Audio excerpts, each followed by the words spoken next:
24 September বুধবার বেলা ৩টায় ফরিদপুরের মধুখালী উপজেলার কালশোয়া উচ্চ বিদ্যালয় মাঠে গ্রীষ্মকালীন ক্রীড়া প্রতিযোগিতা ২০২৫ এর ফাইনাল খেলা অনুষ্ঠিত হয়েছে।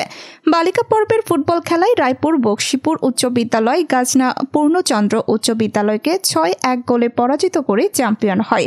বালক পর্বের ফুটবল খেলায় মধুখালী পাইলট উচ্চ বিদ্যালয় ২ গোল করে কামারখালী উচ্চ বিদ্যালয়কে পরাজিত করে মধুখালী পাইলট উচ্চ বিদ্যালয় চ্যাম্পিয়ন হয়।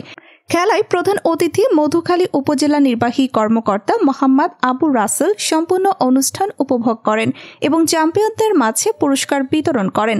এ সময় মাধ্যমিক শিক্ষা কর্মকর্তা আব্দুল আওয়াল, একাডেমিক সুপারভাইজার রাশেদুল ইসলাম, মধুখালী উপজেলা বিএনপির সম্মেলন প্রস্তুত কমিটির সদস্য রাকিবুল ইসলাম চৌধুরী ইরান, সদস্য হায়দার আলী মোল্লা, পৌরসভা বিএনপির আহ্বায়ক শরীফুল ইসলাম, মধুখালী পাইলট উচ্চ বিদ্যালয় প্রধান শিক্ষক মনিরুজ্জামান মামুন, কামারখালী উচ্চ বিদ্যালয় প্রধান শিক্ষক বশির উদ্দিন, কালফৌয়া উচ্চ বিদ্যালয়, আলফুহা উচ্চ বিদ্যালয়ের প্রধান শিক্ষক সহ উপজেলার ক্রীড়া প্রতিযোগিতায় অংশগ্রহণকারী সকল শিক্ষা প্রতিষ্ঠানের প্রধান শিক্ষক ও শিক্ষক মণ্ডলী উপস্থিত ছিলেন।